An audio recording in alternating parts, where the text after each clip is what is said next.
সুলাইমান আলাইহিস সালাতু ওয়াস সালামকে আল্লাহ এমন একটা হাওয়াই তক্তা দিয়েছিলেন, যেই হাওয়াই তক্তা দিয়া সুলাইমান পয়গম্বর আকাশ দিয়া উঠতেন।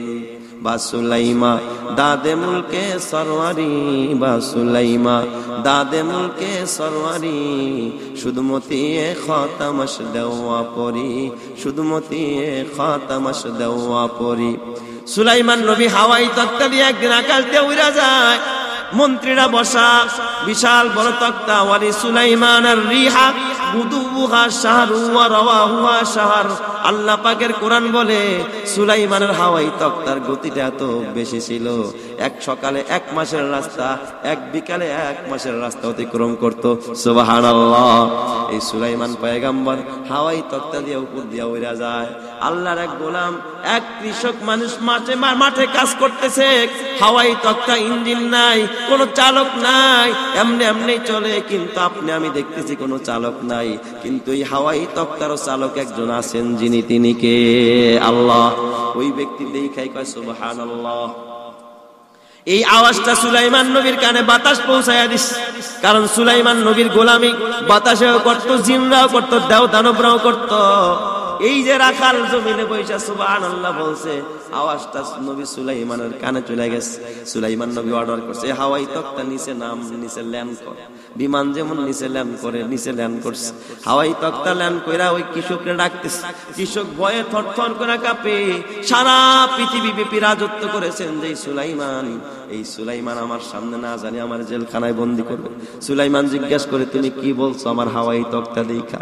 ও ভয়ে কাঁপতেছে, হুজুর আমারে মাফ করে দেন, আমি ভুল করে ফেলছি। কয় না বেটা ভুল না, বল তুই কি বলছিস? কয় হুজুর এত বড় বিশাল এই হাওয়াই তক্তাটা দেখা, এত বড় আশ্চর্য একটা জিনিস দেখে আমি জবান দিয়া সুবহানাল্লাহ বলেছি। আল্লাহর পয়গম্বর সুলাইমান ডাক দিয়া কয়, তুই তো জানোস না, তুই তো জানোস না, এই যে বিশাল হাওয়াই তক্তাটা দেখে তুই একবার সুবহানাল্লাহ বলছো? কয় 7 আসমান 7 জমিন এই হাওয়াই তক্তা সহ সবগুলো যদি এক পাল্লায় উঠানো হয়, আর আল্লাহর সুবহানাল্লাহ শব্দটা যদি আরেক পাল্লায় উঠানো হয়, কসম আল্লাহর, ওই সুবহানাল্লাহর পাল্লা আল্লাহর কাছে কোটি কোটি গুণ ভারী হয়ে যাবে। আর জোরে কর না সুবহানাল্লাহ। এই জন্য সুবহানাল্লাহ বললে লাভ না লস। আলহামদুলিল্লাহ, আলহামদুলিল্লাহ নাহমাদুহু ওয়া নাস্তাঈনুহু ওয়া নাস্তাগফিরুহু ওয়া নু'মিনু বিহি ওয়া নাতাওয়াক্কালু আলাইহি ওয়া নাউযু বিল্লাহি মিন শুরুরি আনফুসিনা ومن سيئات أعمالنا من يهده الله فلا مضل له ومن يضلله فلا هادي له ونشهد أن لا إله إلا الله وحده لا شريك له ونشهد أن سيدنا وسندنا وحبيبنا وطبيبنا ومولانا محمدا عبده ورسوله أما بعد فأعوذ بالله من الشيطان الرجيم بسم الله الرحمن الرحيم قل إن الموت الذي تفرون منه فإنه ملاقيكم آمنت بالله صدق الله مولانا العظيم وقال صاحب القرآن رسول الله صلى الله عليه وسلم تموتون كما تحيون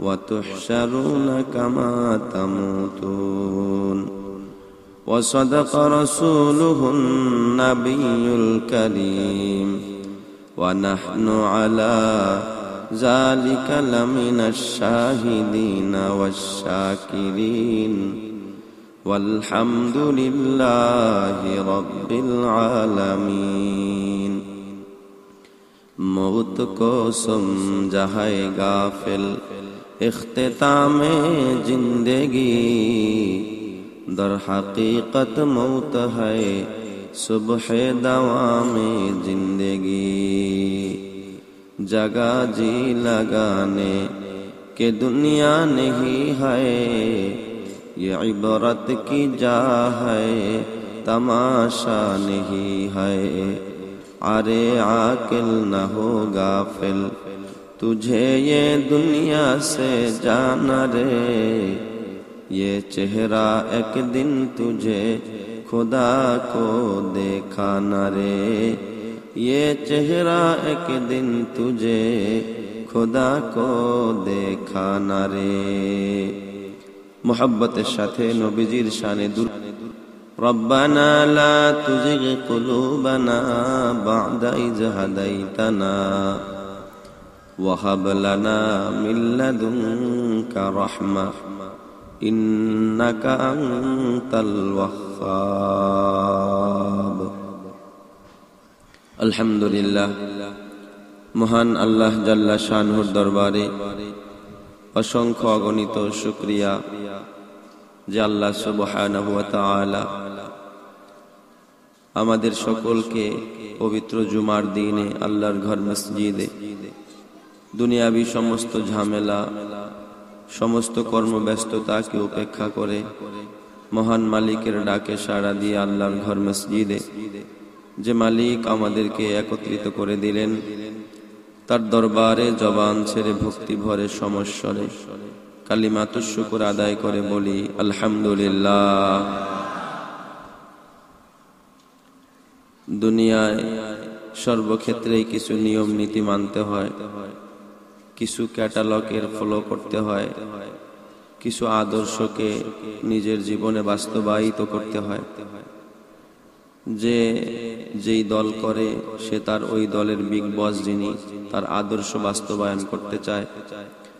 যে যেই মার্কা করে সে ওই মার্কার প্রতি তার একটা হৃদ্যতা, একটা ভালোবাসা পয়দা হয়।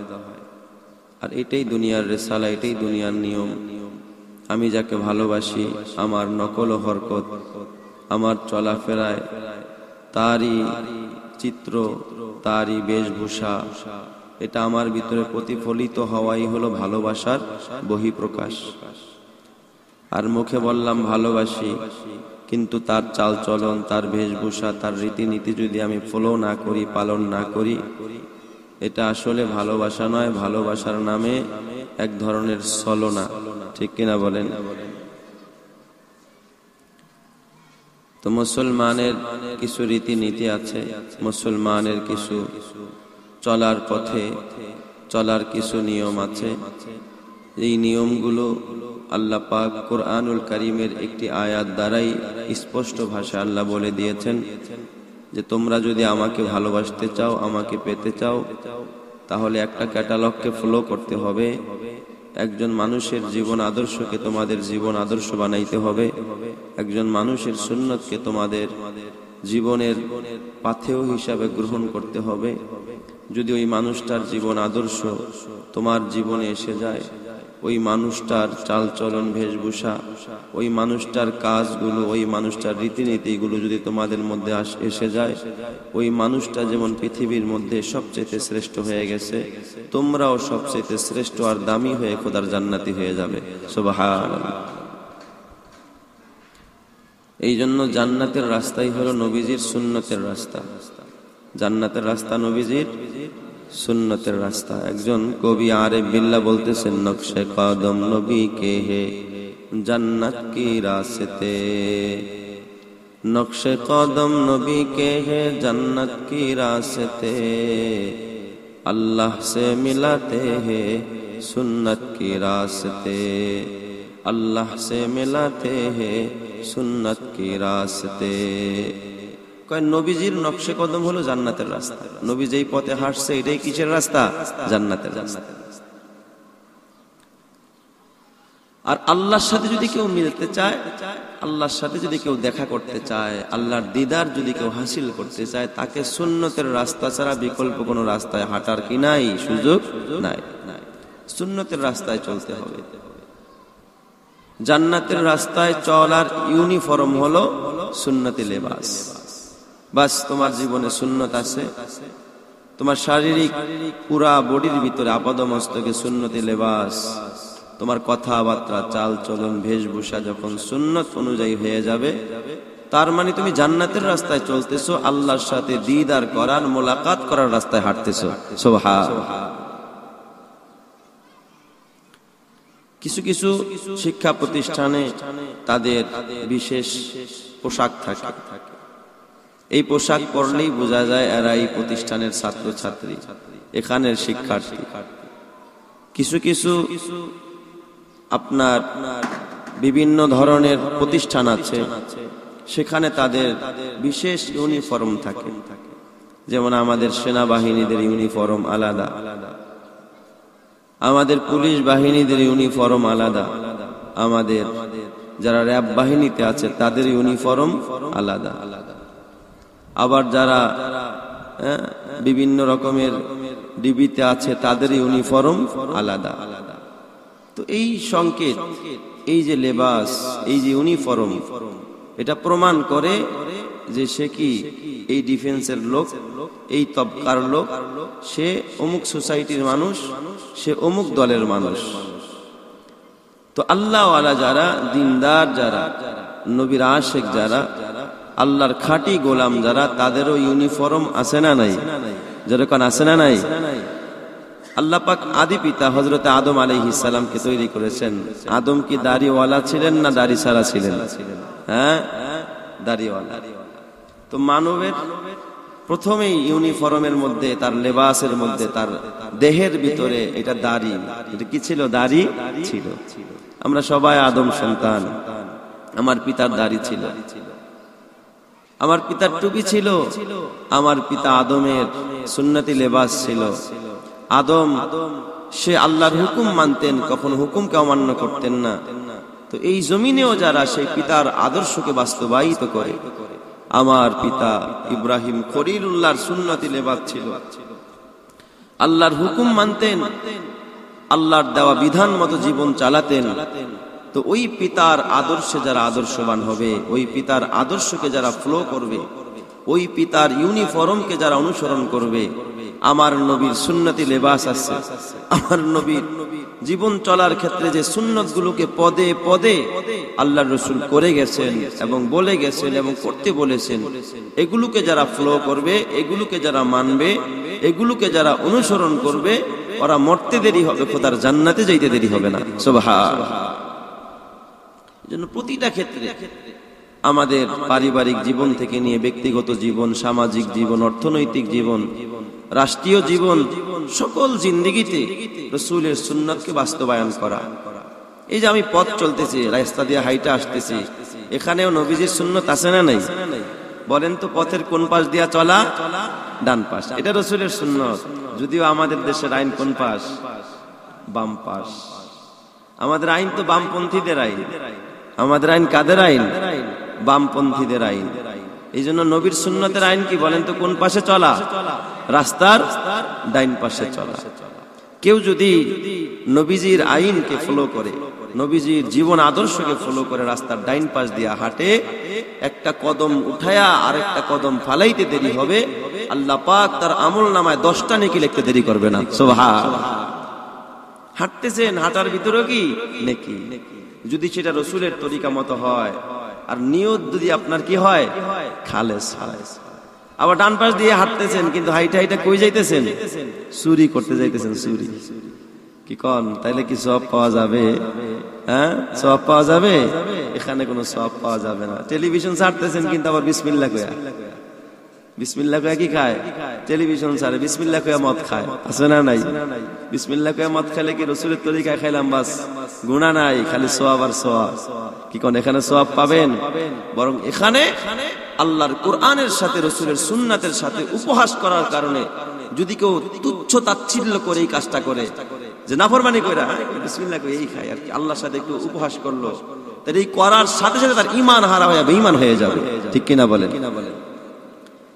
ভালো কাজে, সৎ কাজে, নেক কাজে, সৎ উদ্দেশ্যে কেউ যদি রসুলের জীবন আদর্শকে ফলো করে, নবীজির জীবনকে, নবীজির এই 23 বছরের জিন্দেগিতে যা এনেছেন, যা বলেছেন, যা করেছেন, এইগুলোকে যদি কেউ তার জীবন আদর্শ বানাইতে পারে, নবীর সুন্নত মতো জীবনকে চালাইতে পারে, নবীজির দিদার পাইয়া, নবীজির সুপারিশ পাইয়া হাউজে কাউসার পাইয়া তার জান্নাতে যাবে। সুবহানাল্লাহ।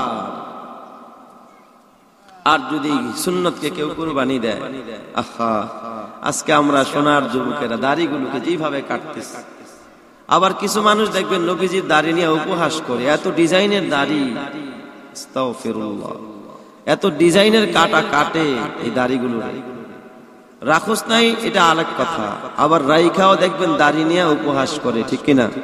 এই দাড়ির ভিতরে এখানে আবার ছবি অঙ্কন করে, দাড়ি কাইটা দুই পাশে চোখ দিয়া পুরুষের ছবি বানায়, নারীর ছবি বানায়, এই দাড়ির মধ্যে একটা মাথা বানাইছে। আস্তাগফিরুল্লাহ। আমি দেখা তাবাক যে নবীজির সুন্নত নিয়ে এতটা উপহাস। একটা হলো আপনি নবীজির সুন্নত রাখেন নাই, হয়তো গুনাহগার হবেন কিন্তু বেঈমান হবেন না। আরেকটা হলো কেউ যদি উপহাস করে, সুন্নত নিয়ে যদি কেউ কি করে, উপহাস করে, তাহলে গুনাহ তো হবেই হবে, ঈমানটাও চলে যাবে। যেমন নবীজি খাবারের ভিতরে সব সময় লাউ পছন্দ করতেন, লাউ। এখন আপনি লাউ খান না সেটা আলাদা কথা, কেউ যদি মনে করে নবীজি খাইছেন বাস আমিও খাই, বেশি বেশি লাউ খাই, লাউ খাওয়াটা ভালো, শরীর ঠান্ডা থাকে, নবীজি বাইসা বাইসা লাউ খাইতেন। তো এখন যদি কেউ কয় নবীজির সুন্নতের কথা শুনে দূর একটা বকা দিয়া কয় সে খায়, পাগল ছাগল, আমার নবীর একটু ভরায় কইল আর কি, যদি এইরকমের কোন উপহাস করে এই কথাটা বলে, সাথে সাথে কি চলে যাবে? ঈমান চলে। না খাইলে কি ঈমান যাবে? না খাইলে ঈমান যাবে না। এটাই বুঝার বিষয়। টুপি মাথায় দেন না, হয়তোবা আপনার সওয়াব পাইলেন না, কিন্তু কেউ যদি টুপি নিয়ে উপহাস করে, এটাকে নিয়ে বিদ্রোহ করে, বিদ্রুপ করে, হ্যাঁ, ব্যঙ্গাত্মক আচরণ করে, যে এইটা কি মানুষের মাথায় দেয়, এই যে কিছু কথাবার্তা, এটা কি মানুষে পড়ে? নবীর সুন্নতকে নিয়ে তুচ্ছ তাচ্ছিল্য করে, নবীর সুন্নতকে নিয়ে কটাক্ষ করে, এই মানুষটারও কি চলে যায়? ঈমান চলে যায়। এজন্য খবরদার, আপনি কোরআন পড়েন না, কোরআন মানেন না, আমল করেন না এক জিনিস, নামাজ পড়েন না এক জিনিস, নামাজকে অস্বীকার করা আরেক জিনিস। একজন নামাজ পড়ে না, এই জন্য সে কি হবে? গুনাহগার হবে। কিন্তু কেউ যদি নামাজকে অস্বীকার করে, কিসের নামাজ টামাজ এগুলো আবার কি, সব হলো মোল্লাগো বানানো জিনিস, নাউজুবিল্লাহ, তাহলে গুনাহগার তো হবেই হবে, সাথে সাথে ঈমানটাও চলে যাবে। এই জন্য সর্বক্ষেত্রে, সর্ব অবস্থায়, সর্ব হালাতে আমার নবীজির সুন্নতি জীবনকে ফলো করতে হবে। সাহাবায়ে কেরাম রিজওয়ানুল্লাহি তাআলা আলাইহিম আজমাইন একবার মা আয়েশা সিদ্দিকা রাদিয়াল্লাহু তাআলা আনহার কাছে আসলেন। মা আয়েশা সিদ্দিকাকে জিজ্ঞাসা করলেন, ইয়া উম্মাহাতুল মুমিনিন, ওগো সমস্ত মুমিনদের মাতা আয়েশা, আপনি বলেন আমার নবীর চরিত্র কেমন ছিল, আমার নবীর ক্যারেক্টার কেমন, আমার নবীর চরিত্র সম্পর্কে আমাদেরকে কিছু বলেন। আল্লাহর নবীর চরিত্রটা কেমন ছিল, আল্লাহর নবীর ক্যারেক্টার কেমন ছিল? মা আয়েশা ডাক দিয়া বলে, সাহাবীরা তোমরা কি কোরআন পড়ো না? তোমরা কি কোরআন পড়ে দেখো না? কানা খুলুকুহু হুয়াল কোরআন। তোমরা কোরআন পড়ে কোরআনের মধ্যে যে আদর্শ পাও, আমার নবী মুহাম্মদুর রাসূলুল্লাহর আদর্শ হুবহু কোরআনের আদর্শ। জোরে কোন সুবহানাল্লাহ। কানা খুলুকুহু হুয়াল কোরআন। কোরআনে যা আছে, আল্লাহ যা আদেশ করছে, যা নিষেধ করছে, যা বলেছে মুহাম্মদ সাল্লাল্লাহু আলাইহি ওয়াসাল্লাম, এটার একটা প্রতিচ্ছবি। সুবহানাল্লাহ কোন সবাই? মুহাম্মদ তো জিন্দা কোরআন, কাগজের কোরআন একটা, জিন্দা কোরআন আরেকটা। কাগজের কোরআন আলাদা, হাফেজে কোরআন তো জিন্দা কোরআন। কাগজের কোরআন ঘরে বইসা থাকে, বাইরে যায় না। কাগজের কোরআন প্রতিবাদ করতে পারে না, কিন্তু যেই মানুষটার দিলের ভিতরে, সিনার ভিতরে কোরআন আছে, রসুলের প্রেম আছে, ভালোবাসা আছে, ও হাঁটতেও পারে, চলতেও পারে, উঠতেও পারে, বসতেও পারে। কয়েক দুনিয়ার কাগজের কোরআন সব জ্বালায়া দিবা, কিন্তু সিনার কোরআন জ্বালাইতে পারবা না। এই জন্য আল্লাহর কোরআন কিয়ামত পর্যন্ত কেউ শেষ করতে পারবে না। ঠিক না বেঠিক? জোরে কন। 4 বছরের, 5 বছরের, 6 বছরের বাচ্চা 6 মাসে কোরআন মুখস্থ করে বসে রয়েছে। সুবহানাল্লাহ। যশোর ওই দিন এক মাহফিলে দাদার কুলে উঠা নাতি বসে আছে, পাগড়ি টাগড়ি পরায় নিয়ে আসছে। কয় হুজুর দোয়া করে দেন, দোয়া করে দেন। আমি কই কি মাশাআল্লাহ মাদ্রাসায় ভর্তি করছেন? কই মাদ্রাসায় ভর্তি করছেন? কই আলহামদুলিল্লাহ হুজুর ভর্তি তো করছি, এখন কিতাবখানায় দি মুহাফিজ শেষ হয়ে গেছে। সুবহানাল্লাহ। কই কোন কি? কই হুজুর 1 বছর ধরে ভর্তি হইছে মাদ্রাসায়, বাসায় কোরআন সহি করছে ওর মায়ের কাছে, মাও আলেমা বাবাও বড় মুহাদ্দিস বড় আলেম। কই বাসায় কোরআন সহি হয়ে গেছে, এই 1 বছর ধরে ভর্তি করছি, কোন রকম কয়েকদিন মস্ক করার পরে হেফজ দিছে, পুরা 7 মাসের মধ্যে কোরআন মুখস্থ করে ফেলাইছে। সুবহানাল্লাহ। আহা, একটা আদর্শ লিপি বই মুখস্থ করতে পারে না, অনের একটা বই মুখস্থ করতে পারে না, একটা ইংলিশ বই মানুষ মুখস্থ করতে পারে না, তাও কত এলোমেলো হয়ে যায়, কত আউলা জাউলা হয়ে যায়। কিন্তু খোদার কোরআনের কি এক মুজিজা, কি এক জাদু, কি এক মধু। একটা ছোট্ট বাচ্চা, আরে 7 বছরের বাচ্চা, এই বাচ্চা তো খেলাধুলা কইরা বেড়ায়, কল্পনা করা যায়? 8 বছরের বাচ্চা কি করে কোরআন মুখস্থ করে ফেলায়, এটা তো আজব এক কথা। এটাই তো জিন্দা মুজিজা। আমার নবীর সর্বশ্রেষ্ঠ মুজিজা হলো কোরআন, আমার নবীর মুজিজা হলো কোরআন। কয় আমার নবী তো রওজা পাকের ভিতরে ঘুমায় রইছে। কয় মুসা নবী ঘুমায়, কিন্তু মুসা নবীর মুজিজার লাঠি ঘুমায় না। আমার নবী মদিনার ভিতরে এ বাবা রওজা থারের ভিতরে ঘুমায় রইছে, কিন্তু আমার নবীর মুজিজা কোরআন কিন্তু ঘুমন্ত না, কোরআন এখনো জাগ্রত আছে। এই কোরআনের বিরোধী যারা, তাদের বিরুদ্ধে কোরআন অ্যাকশন নিবে, কথা ঠিক কিনা? নবীর কোরআন এখনো জিন্দা। তার মানে ওই যে কোরআনের হাফেজ যারা, তারা মুর্দানা জিন্দা, তারা তো জিন্দা, তারা তো সরব। কোরআনের আলেম যারা, কোরআনের হাফেজ যারা, কোরআনের কারি যারা, এদের মাধ্যমে আল্লাহ পাক কিয়ামত পর্যন্ত এই কোরআনকে জিন্দা রাখবে। জোরে কোন সুবহানাল্লাহ। এই জন্য হার কাজের মধ্যে আমরা নবীর সুন্নতকে কি করব ভাই? ফলো করব। তাহলে যেই কথা বলতে চাইছিলাম, এ বাবা প্রত্যেক ভালো কাজে কি বলা বল, কোন দিকে প্রাধান্য দেওয়া? ডান দিককে। প্রত্যেক ভালো কাজে ডান দিককে প্রাধান্য দেওয়া, এটা হলো একটা সুন্নাহ। আমরা এই যে মসজিদে যখন প্রবেশ করব, কোন পা দিয়ে প্রবেশ করব? হ্যাঁ, ডান পা। এটা ভালো কাজ। মসজিদে ঢোকা ভালো না খারাপ? ভালো কাজ। তার মানে তার বের হওয়া কি খারাপ নাকি খারাপ না? মানে এটার থেকে ওইটা একটু নিম্নমানের, ঠিক কিনা বলেন? ঢোকার থেকে বের হওয়াটা একটু নিম্নমানের। এই জন্য ভালোটার সময় ডান পা, আর নিম্নমানেরটার সময় বাম পা। বলেন তো ঘরে যখন ঢুকবো কোন পা দিয়ে ঢুকবো? ডান পা। ঘরটা তো নিরাপদ আমার আপনার জন্য। আবার ঘর থেকে যখন বের হবো কোন পা দিয়ে বের হবো? বাম পা। প্রত্যেক ভালো কাজে, জামাটা যখন পরবো, জামা গায়ে দিয়ে থাকা ভালো না খালি গায়ে ঘোরা ভালো? এখন তো কিছু যুবক আছে খালি গায়ে ঘোরে, খালি গায়ে শুধু ঘোরে না, আবার শরীরের মধ্যে ওই যে কি জানি মারে জায়গায় জায়গায়, টেটু টেটু টেটু। আহা, পুরুষরা তো মারে, এখন বর্তমানে মহিলারাও মারে। এইগুলো তো তার স্বামীরা মাইরা দিছে, তাই না? হ্যাঁ, আস্তাগফিরুল্লাহ। এই যে বিভিন্ন দেখবেন রেস্তোরাঁর ভিতরে, বিভিন্ন হোটেলের ভিতরে, ভিআইপি জায়গার ভিতরে, ওখানে নাকি টেটু মারা হয়। সব বেগানা পুরুষরা একটা পুরুষ আরেকটা নারীর গায়ে গোপন অঙ্গের ভিতরে টেটু মাইরা দেয়। এ জাহান্নামী! আমি তো বলি টেটু তোর গায়ের ভিতরে লাগালি না, তোর গায়ের ভিতরে জাহান্নামের সিল লাগায়া নিলি, ঠিক কিনা? এটা তো জাহান্নামের সিল। এইগুলো সাধারণত গরিবরা কমই বুঝে না। যত উচ্চ শিক্ষিত, যত হায়ার লেভেলের শিক্ষিত, তারাই দেখবেন এইগুলি বেশি করে, ঠিক না? ব্যাঠিক করে। আপনারা তো মনে করেন যে মানুষের শিক্ষায় মানুষকে আসলে উন্নত করে। আমি দেখেছি যে যত বড় শিক্ষিত হয়েছে, ওই যে দেখবেন, কারণ দুনিয়ার শিক্ষা তো মানুষের শিক্ষা, মানব রচিত। এইগুলো শিখতে শিখতে ওরা ওই শাহরিয়ার কবিরের মতো হয় আর কি, ঠিক না? ব্যাঠিক করে তাসলিমা নাসরিনের মতো হয় আর কি।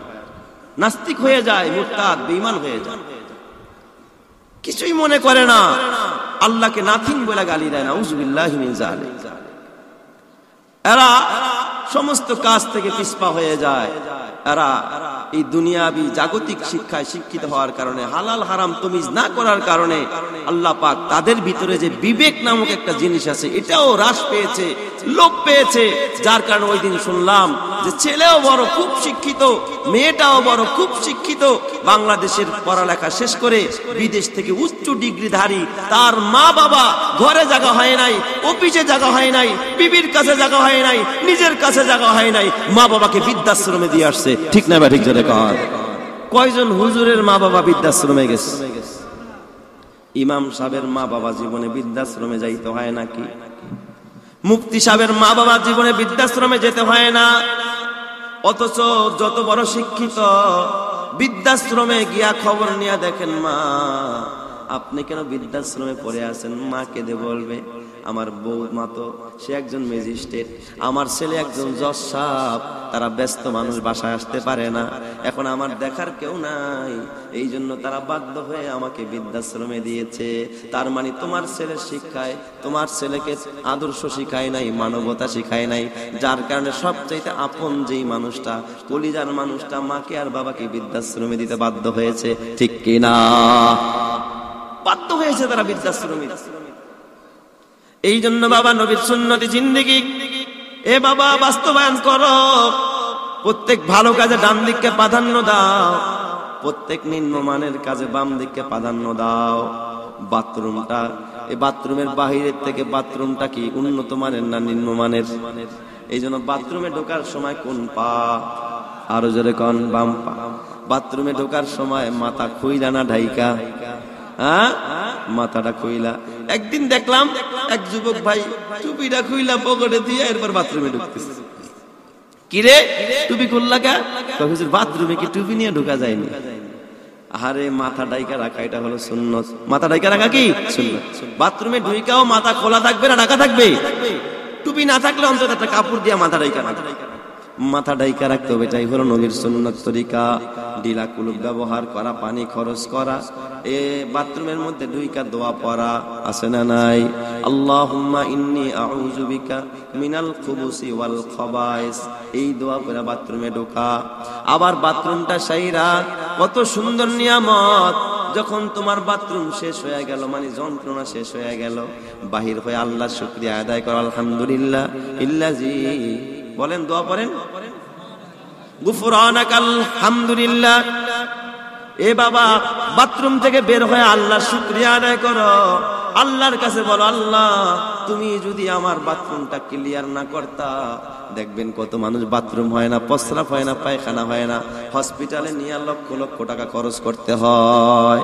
ঠিক না? ঠিক জোরে কর। গুফরানাকাল হামদুলিল্লাহিল্লাযী আযহাবা আন্নিল আযা ওয়া আফানি, কত সুন্দর দোয়া। এ বাবা ভিতরে ঢোকার আগেও দোয়া পড়া, বের হয়েও দোয়া পড়া। কেউ যদি এইভাবে দোয়া পড়া ভিতরে ঢুকে আর দোয়া পড়া বের হয়, কসম আল্লাহর, ওই মানুষটার প্রস্রাব পায়খানায় মরণ পর্যন্ত কোনো বেদি হবে না। সুবহানাল্লাহ। আবার দেখবেন বর্তমানে কিছু যুবক হুজুর দোয়া পড়ার টাইম কই, ভিতরে ঢোকার সঙ্গে সঙ্গেই তো ধরাইতে হয় আর কি, বাথরুমে গিয়ে পায়খানা ক্লিয়ার হয় না। আপনারা দেখবেন ম্যাক্সিমাম, বিশেষ করে পাবলিক টয়লেট গুলো, এখানে ঢুইকা দেখেন খালি বিড়ির গন্ধ, আছে না নাই? ওই যে ধরায়া ঢুকে আর শেষ কইরা বের হয়। আস্তাগফিরুল্লাহ, সাদে গন্ধে অতুলনীয় আর কি। বাথরুমে বৈশা যারা বিড়ি খায়, কত বড় নিম্ন মস্তিষ্কের মানুষের এই কাজটা করতে পারে। বাথরুমের মধ্যে বসে, টয়লেটের ভিতরে বসে, এটা কি বাস্তব না অবাস্তব? খায় কি খায় না? বাথরুমের মধ্যে বসে বিড়ি খাইতেছে। তার মানে এটা যে খারাপ কাজ। ছেলেও খায়, বাবাও খায়, আছে না নাই? বাপ্পুতে একসাথে বসে গাঁজা খায়, এমনও ফ্যামিলি আছে বাপ্পুতে মিল্লা জিল্লাই খায়। ভালো, মানে খুব ভালো, ফ্রি মাইন্ড আর কি। ছেলেও খায়, বাবাও খায়, একদিন ছেলে কেনে আরেকদিন বাবাই কেনে, বাপ্পুতে মিল্লা খায়। তো যেই সমাজের ভিতরে বাপ্পুতে ভাই ভাই, বড় নেতা আর ছোট নেতা মিললে একসাথে খায়, ওই সমাজে কোশ্চিন কালেও শান্তি আসতে পারে না। আছে না নাই আমাদের সমাজে? মিল্লা জিল্লাই খায়, করে আমি জাহান্নামে একা যাবো কেন, তখন এই যাবো। ঠিক না ঠিক? আল্লাহ তুমি এই সমাজকে সুন্দর করে দাও, জোরে কান আমিন। আমার বাবা, তাইলে খুব ভালো করে বুঝবেন, এরপরে বেশি বেশি আল্লাহ পাকের জিকির করা। কার জিকির? আল্লাহর জিকির। জিকির মানে হলো শুধু আল্লাহ আল্লাহ, ইল্লাল্লাহ ইল্লাল্লাহ, লা ইলাহা ইল্লাল্লাহ, এটার নামই জিকির না, এটাও একটা জিকিরের অংশ। জিকির মানে সব সময় আল্লাহকে স্মরণ রাখা। জিকির মানে সব সময় কারে স্মরণ রাখা? আল্লাহকে। আল্লাহর বিধান অনুযায়ী রাসূলের সুন্নাত তরিকায় জীবন চালানো। আপনি বাবা রাস্তা দিয়ে হাঁটতেছেন, তখনও যদি আপনার দিলের ভিতরে, আপনার মস্তিষ্কের ভিতরে আল্লাহর কথা স্মরণ থাকে, তাহলে আপনার প্রত্যেকটা নকল হরকতে কদমে কদমে জিকিরের সওয়াব দিয়া দিবে কে? এই জন্য বুজুর্গানে দিন বলে, যখন তোমরা উপরে উঠবা, উপরে সিঁড়ি বায়া বায়া উপরে উঠবা, তখন কি বলতে হবে? আল্লাহু আকবার। উপরে ওঠার সময় কি বলা? আল্লাহু আকবার। আল্লাহু আকবার মানে কি বলেন? আল্লাহ সবচেয়ে বড়। আল্লাহু আকবার। কেউ যদি দুনিয়াতে মর্যাদা চাও, সম্মান বাড়াইতে চাও, আল্লাহ পাক যখন কোন বান্দা জবান দিয়ে আবার আল্লাহু আকবার, আল্লাহ তুমি বড়, আল্লাহ তুমি বড়, আল্লাহ পাক ফেরেশতাকে ডাক দেয়, কয় ফেরেশতারা আমার বান্দা কি কয়? কয় তুমি বড়ই কথা কয়। কয় ও বললেও তো আমি বড়, না বললেও তো আমি বড়। বান্দা যদি বলে আল্লাহর বড়ত্ব কি বাড়ে নাকি? বললেও আল্লাহ বড়, না বললেও বড়। কেউ যদি খালি আল্লাহ তুমি ছোট, আল্লাহ তুমি ছোট, এতে কি আমার আল্লাহ ছোট হয়ে যায় নাকি? আল্লাহর বড়ত্বের ভিতরে এক চুল পরিমাণ কমে না। কয় তাহলে লাভটা কি? ও যে বলতে আছে আল্লাহ তুমি বড়, আমি তো এমন বড় অমনে বড়, বইলা লাভটা কি? এ ফেরেশতারা তারা সাক্ষী থাক, আমার বান্দা তার জবান দিয়া ছোট হইয়াও আমি রবের বড়ত্ব বয়ান করে। আমি আল্লাহ আমার বান্দাটাকে আর ছোট রাখতে চাই না, আমি আমার বান্দাটাকে আমিও বড় বানায়া দিলাম। জোরে কোন সুবহানাল্লাহ। আল্লাহ ওর মর্যাদা বাড়ায় দিবে, দুনিয়াতে না বাড়াইলে আল্লাহ আখিরাতে আকাশচুম্বী করে দিবে। সুবহানাল্লাহ। কেউ যদি বলে সুবহানাল্লাহ, সুবহানাল্লাহ, তার মানে আল্লাহ তুমি পবিত্র। এ বলেন আমি তো নাপাক, আমি তো গুনাহগার। আপনি তো নাপাক, আপনি তো গুনাহগার, কিন্তু আমার আল্লাহ তো পাক। আল্লাহর কোনো গুনাহ আসেনি, আল্লাহর কোনো অন্যায় আসেনি, আল্লাহর কোনো অপরাধ আসেনি। এ বাবা, আল্লাহ তো বেনিয়াজ, কারো মুখাপেক্ষী না। তার ছেলে নাই, মেয়ে নাই, স্ত্রী নাই, সন্তান নাই, পার্সিয়ালিটি নাই, দুর্বলতা নাই। তিনি পাক, আমরা তো না পাক, আমরা তো দুর্বল। এই দুর্বল মানুষটা যখন বারবার জবান দিয়ে সুবহানাল্লাহ বলে, আল্লাহ বলে এ ফেরেশতারা তোরা সাক্ষী থাক, আমার বান্দার জবান দিয়া সব সময় আমার পবিত্রতা ঘোষণা করে। তোরা সাক্ষী থাক, আমার বান্দার জিন্দেগির গুনাহগুলো মাফ করে আমি তাকে পবিত্র বানায়া দিলাম। সুবহানাল্লাহ। আল্লাহ পাক তাকে পবিত্র বানায়া দেয়। তাহলে এই জিকিরগুলো করলে লাভ আমার না আল্লাহর? আরো জোরে কার লাভ কার? আমার লাভ। আমি আমার লাভের জন্য জিকির করব। এই জন্য উপরে ওঠার সময় কি বলা? সিঁড়ি দিয়া যখন দোতলায় যাইবেন কি বলবেন? আল্লাহু আকবার। এক সিঁড়িতে উঠছেন, পা রাখছেন, সঙ্গে সঙ্গে ফোন আসছে। ফোন না আসলে আপনি দ্বিতীয় সিঁড়ি দুইটা আল্লাহু আকবার বলতেন। ফোনটা ধরে কথা বলতেছেন, ফেরেশতারা কয় আল্লাহ তোমার বান্দা তো শুরু করছিল, এখন তো অন্য কাজে ব্যস্ত হয়ে গেছে অথবা ভুলে গেছে। আল্লাহ কয় আমার বান্দা যতক্ষণ উঠবে, যত উপরে উঠবে, প্রত্যেকটা কদমে কদমে নেকি লিখতে থাকো। সুবহানাল্লাহ। চালু করো, একবার স্টার্ট করো, আল্লাহ পাক লিখতেই থাকবে। সুবহানাল্লাহ কোন সবাই কয় যখন সমতল ভূমি দিয়া বান্দা হাঁটবে, সমতল ভূমি দিয়া যখন সমান রাস্তা দিয়ে হাঁটবে, তখন বান্দা জিকির করবে লা ইলাহা। আরো জোরে কার লা ইলাহা ইল্লাল্লাহ, লা ইলাহা ইল্লাল্লাহ, লা ইলাহা ইল্লাল্লাহ। এটাই তো আমাদের কালিমায়ে তাওহীদ। এই কালিমায় সাক্ষী দিয়ে তো আমরা ঈমানদার হয়েছি। লা ইলাহা, নাই কোনো ইলাহ, নাই কোনো মাবুদ ইল্লাল্লাহ, এক আল্লাহ ছাড়া। একমাত্র আল্লাহ আমার রব, একমাত্র রবকে আল্লাহ। লা ইলাহা ইল্লাল্লাহ। হাদিস শরীফের মধ্যে আসছে, রাসূল বলেন এ বাবা আফজালুজ যিকরি লা ইলাহা ইল্লাল্লাহ। এই পৃথিবীর মধ্যে সর্বোত্তম জিকির হলো লা ইলাহা ইল্লাল্লাহ বলা। কারো জবান যদি লা ইলাহা ইল্লাল্লাহ দিয়া তরুতাজা থাকে, এই জিকির যদি কেউ করতে পারে, আল্লাহ তার মৃত্যুর সময় কালিমা নসিব করবে। আল্লাহ পাক ডান হাতে আমলনামা দিবে, 20 দিন আকারে পুলসিরাত পার করায়া হাসতে হাসতে জান্নাতি করবে। সুবহানাল্লাহ। এই জন্য বেশি বেশি কি করা? সমতল ভূমিতে চলার সময় লা ইলাহা ইল্লাল্লাহর জিকির করা। এরপর যখন নিচে নামবেন, ওই যে সিঁড়ি দিয়ে উপরে উঠছেন, নিচে নামার সময় কি বলা? সুবহানাল্লাহ, সুবহানাল্লাহ, সুবহানাল্লাহ, সুবহানাল্লাহ। কেউ যদি একবার সুবহানাল্লাহ বলে কি পরিমাণ লাভ। হযরতে সুলাইমান আলাইহিস সালাতু ওয়াস সালামকে আল্লাহ এমন একটা হাওয়াই তক্তা দিয়েছিলেন, যে হাওয়াই তক্তা দিয়া সুলাইমান পয়গম্বর আকাশ দিয়া উঠতেন। বা সুলাইমা দাদে মুলকে সরওয়ারি, বা সুলাইমা দাদে মুলকে সরওয়ারি, শুধুমতিয়ে খাতামশ দেওয়া পরি, শুধুমতিয়ে খাতামশ দেওয়া পরি। সুলাইমান নবী হাওয়াই তক্তা দিয়ে একদিন আকাশ দিয়ে উড়া যায়। মন্ত্রীরা বসা, বিশাল বড় তক্তা। ওয়ালি সুলাইমান আর রিহা গুদু ইয়াবলুগুহা শাহরু ওয়া রাওয়াহুহা শাহর। আল্লাহ পাকের কোরআন বলে সুলাইমানের হাওয়াই তক্তার গতিটা এত বেশি ছিল, এক সকালে 1 মাসের রাস্তা, এক বিকালে 1 মাসের রাস্তা অতিক্রম করত। সুবহানাল্লাহ। এই সুলাইমান পয়গম্বর হাওয়াই তক্তা দিয়ে উপর দিয়ে উড়া যায়। আল্লাহর এক গোলাম, এক কৃষক মানুষ মাঠে কাজ করতেছে, হাওয়াই তক্তা, ইঞ্জিন নাই, কোনো চালক নাই, এমনি এমনি চলে, কিন্তু আপনি আমি দেখতেছি কোনো চালক নাই। কিন্তু এই হাওয়াই তক্তারও চালক একজন আছেন, যিনি তিনি কে? আল্লাহ। ওই ব্যক্তি দেখাই কয় সুবহানাল্লাহ। এই আওয়াজটা সুলাইমান নবীর কানে বাতাস পৌঁছায়া দিস, কারণ সুলাইমান নবীর গোলামি বাতাসেও করত, জিনরাও করত, দেও দানবরাও করত। এই যে রাখাল জমিনে বৈশা সুবহানাল্লাহ বলছে, আওয়াজটা নবী সুলাইমানের কানে চলে গেছে।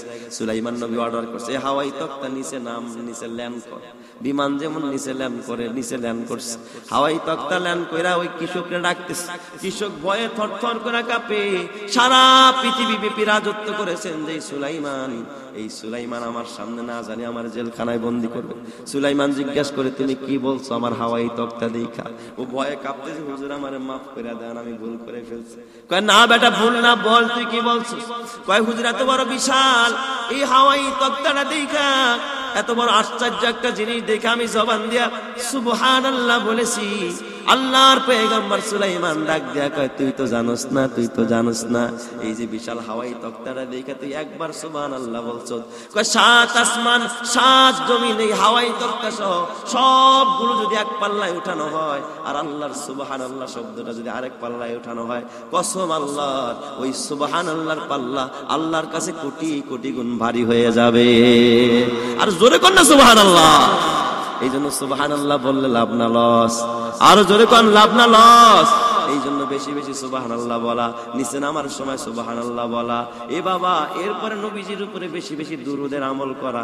কিসের আমল করা? জোরে কোন দুরুদ শরীফ পড়া। বাবা খবরদার, হার হালাতে যে শুক্রবার দিন আসরের নামাজের পরে কেউ যদি বাজান এই নবীজির উপরে যায় নামাজে বৈশা, আসরের পরে কেউ যদি নবীজির শানে দুরুদ শরীফ পড়তে পারে 80 বার, আল্লাহ পাক তার আমল নামার ভিতরে এ বাবা 80 বছরের নফল ইবাদত, নফল নামাজ, নফল রোজার সওয়াব আল্লাহ তার আমল নামায় দান করবে। সুবহানাল্লাহ। শুধু তাই না, 80 বছরের সগীরা গুনাহ এই আমলের বরকতে আল্লাহ পাক মাফ করে দিবে। সুবহানাল্লাহ। এই জন্য হার হালাতে নবীজির উপরে দুরূদ শরীফ পড়া, আল্লাহ পাককে স্মরণ রাখা। আল্লাহ পাক আমাদের সবাইকে তৌফিক দান করুক। সবাই বলি আমিন। ওয়া আখির দাওয়ানা আলহামদুলিল্লাহি রাব্বিল আলামিন। যারা